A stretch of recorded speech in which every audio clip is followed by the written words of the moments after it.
How's it going, peeps? It is now time for the RAW results slash highlights and review video. I'll go over the results, some of the highlights in my opinion, and give you guys my thoughts, my review on the show. So it kicks off with every single superstar on the roster, on the stage, some of them wearing Warrior t-shirts. The Usos had Warrior's face paint on. Anyways, they show a tribute video package of the Ultimate Warrior. They even include his speech on the last Raw and everything. And man, the video it was an awesome video package, but it was so sad to watch. And then they had a moment of silence for the Warrior, and they rung the bell 10 times, and afterwards they showed the crowd, or the large majority of the crowd. A large part of the crowd had Ultimate Warrior masks on. And then after that, they announced that tonight there's going to be a Intercontinental Championship match tournament to determine the number one contender for Big E's title. And the first match was Del Rio versus Rob Van Dam. It was a part of the tournament, first round match. And Rob Van Dam ends up winning after hitting the 5-star frog splash. After that, they show a video of SummerSlam 1988, where the Ultimate Warrior beat Honky Tonk Man for the Intercontinental Championship. And then after that, backstage you got Triple H, Batista, and Randy. And Triple H was pretty much trying to convince Batista and Randy to focus on the Shield. And they weren't really having it, while Triple H was trying to, tell them once again that when the three of them are on the same page, they're unstoppable, nobody can stop them. But Batista and Randy agreed that, they don't care about the Shield, or they say, Triple H is on his own, and they want the WWE World Heavyweight Championship. They want to be the champion. So then Batista and Randy leave, and Stephanie tells Triple H that she has an idea.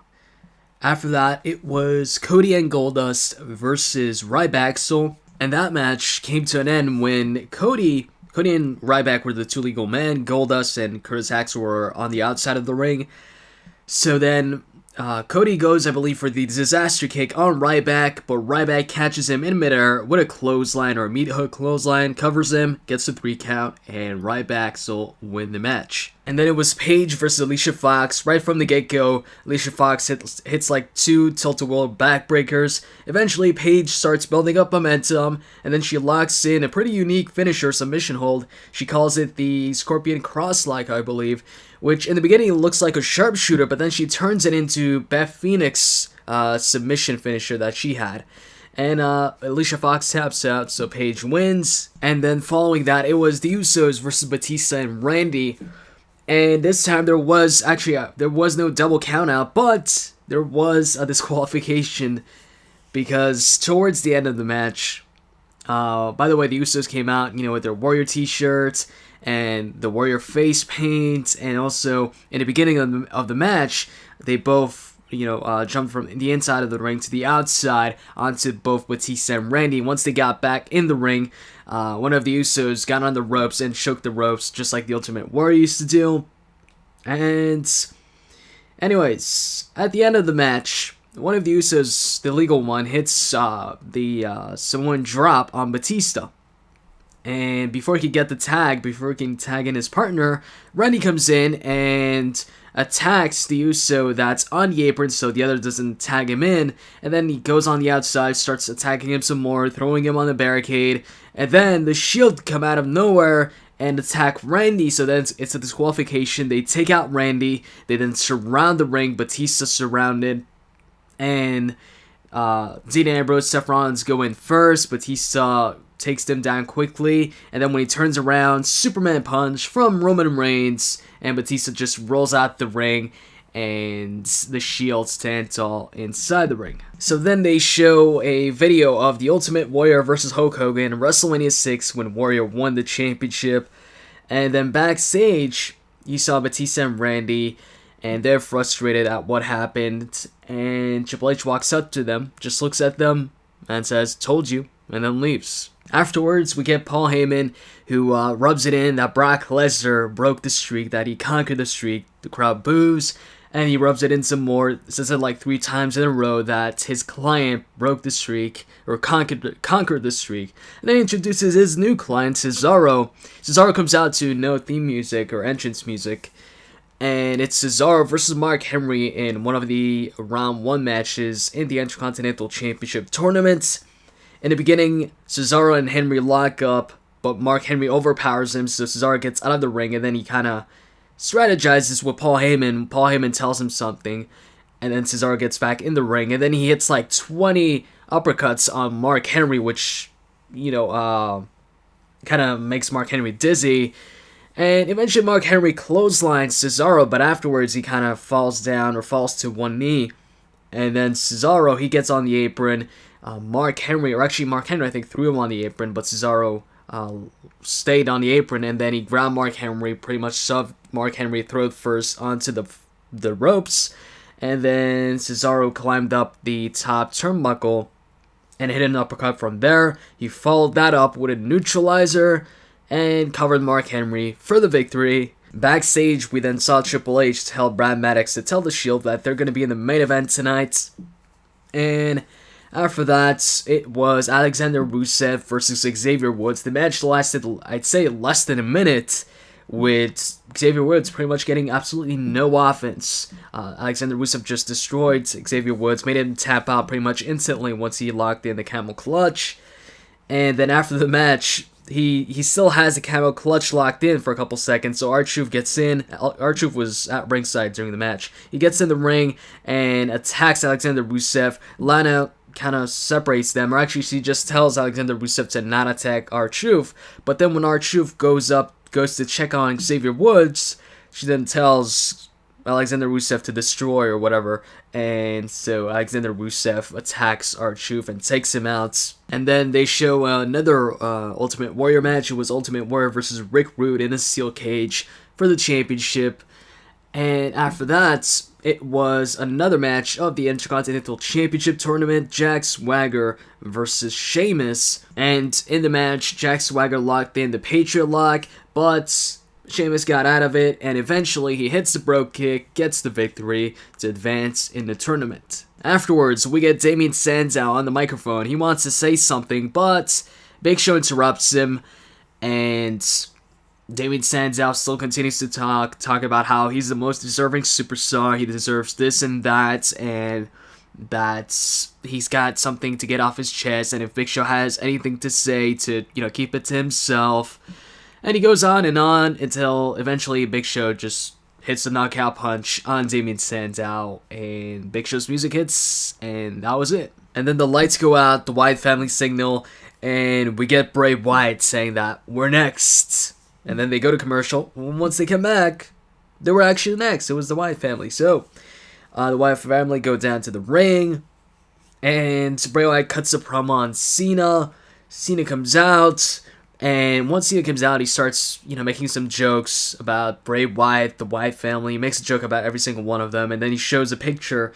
He says, we've heard about this Sister Abigail, but we've never seen her. So then he says he Googled her, and he found her on MySpace, and then he shows a picture. It's basically a lady with Bray Wyatt's face. And then he also shows Bray Wyatt's mom, says he found her on Twitter, and it's basically a lady with Luke Harper's face. And then he shows that Bray Wyatt had a baby recently, a month ago, and he shows a baby with Eric Rowan's face. And keeps making fun of them a bit, but then, he tells John Cena to get serious, that whenever he's in a serious situation, he starts making jokes. Whenever he faces a serious threat, he starts making jokes. And eventually John Cena decides to challenge Bray Wyatt to a steel cage match. So that way, Eric Rowan and Luke Harper don't interfere, and Bray Wyatt says he likes that, so basically he agrees. And then after that, he just starts saying he's got the whole world in his hands, and that ends the segment. Emma and Santino then took on Layla and Fandango, and the team of Fandango and Layla actually end up getting the victory once Layla pins Emma. Now, after that, backstage you see Stephanie McMahon yelling at somebody. Then we see it's Kane. She's yelling at him for, failing to take care of Danny O'Brien, and, all the things that has happened basically with Kane over the past couple of weeks with the Shield and all that. And she tells him, what happened to you? You used to be Kane. People used to be afraid of you, this and that. And Kane tries to say something, then she tells him to shut up, and then Kane just gets up right away and confronts, or actually gets right in front of Stephanie, and he then looks at the mask which is behind him, and then he stares at it, and then he takes off the casing, grabs the mask, and you can hear the crowd then chant, "This is awesome." And then he says he's going to eviscerate Daniel Bryan as he looks at the mask. And then they showed the speech, the Ultimate Warrior speech from last week's Raw. And after that, it was the last round 1 match for the Intercontinental Championship, or the Intercontinental Championship tournament. It was Bad News Barrett versus Dolph Ziggler. And I thought this was the best match out of all the other Intercontinental Championship tournament matches that we saw tonight. Dolph hit his signature moves, the Fame-Acer, he even hit the Facebuster from the top turnbuckle. Wade Barrett hit the Wasteland, he hit the, I don't remember what the side slam, the spinning side slam. And in the end, Dolph Ziggler went for the zigzag. But Wade Barrett, or Bad News Barrett, held on to the ropes.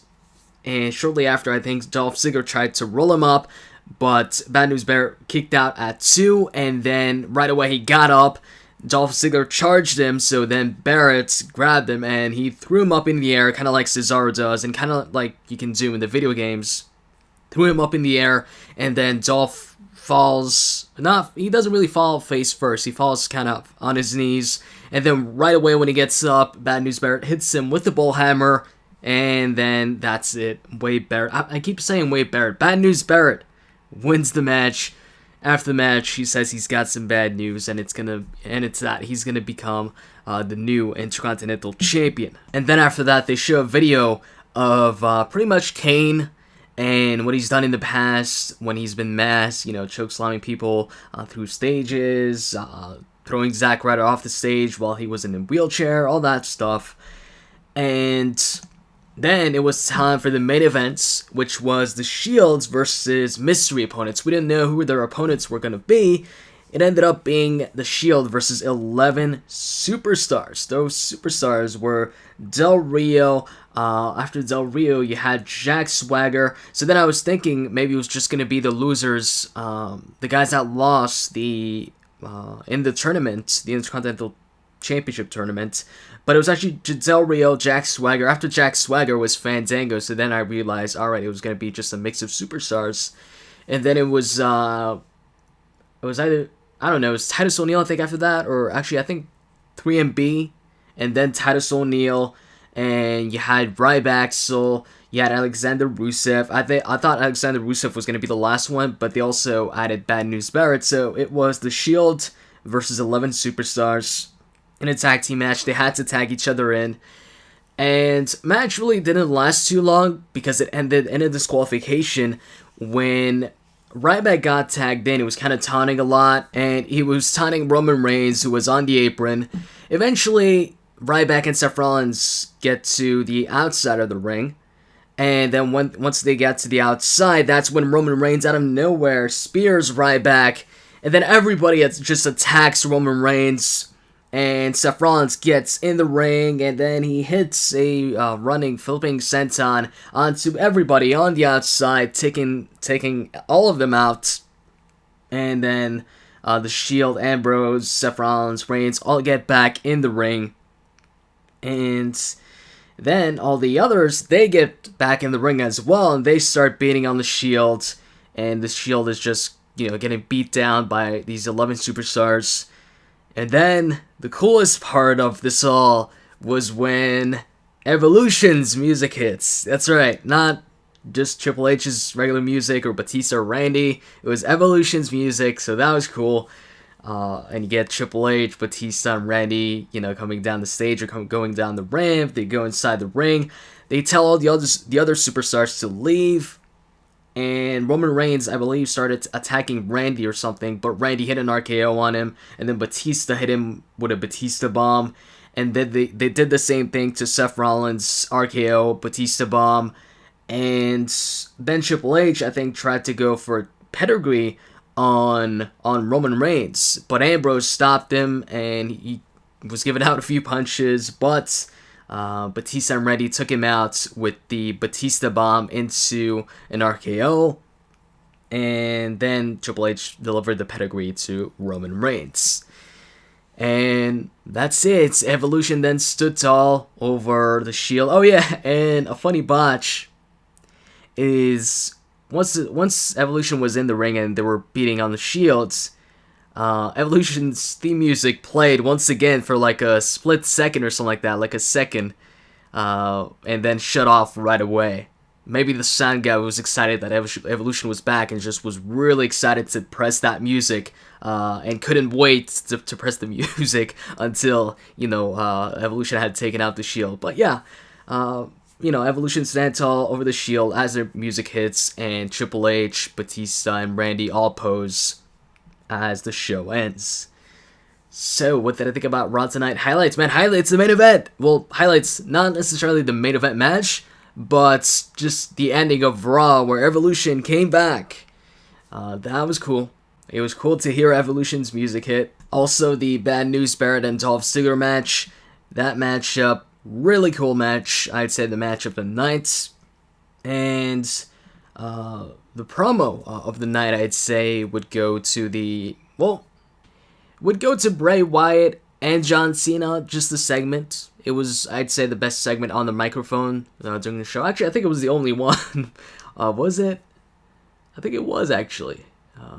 Unless you count Wade Barrett's promo after, the match, but I wouldn't really count that. It's just him delivering some bad news, and it was just him saying that he was going to be the next Intercontinental Champion.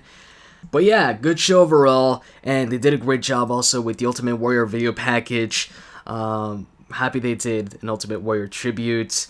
And also, I like the Usos tribute, with the face paint, and they also did the rope shake. That was really cool. And also, I like that they had a tournament for the Intercontinental Championship. It's not too often we see that. Usually when there's a tournament, it's for the WWE Championship, or in this case, it would be for the WWE World Heavyweight Championship. But yeah, I like that. It adds value to the Intercontinental Championship, and it's something different than, what's happened over the past couple of months, where the number one contender usually just wins a non-title match and gets a title shot. So I like the tournament. And, as far as a rating for tonight's show, I'd give it an 8 to an 8.5 on 10. And that's pretty much it. Rest in peace, Ultimate Warrior, one of the coolest and most memorable WWE superstars of all time. With that said, guys, hope you enjoyed this video. If you did, you can click that like button. With that said, I'm out. See you guys.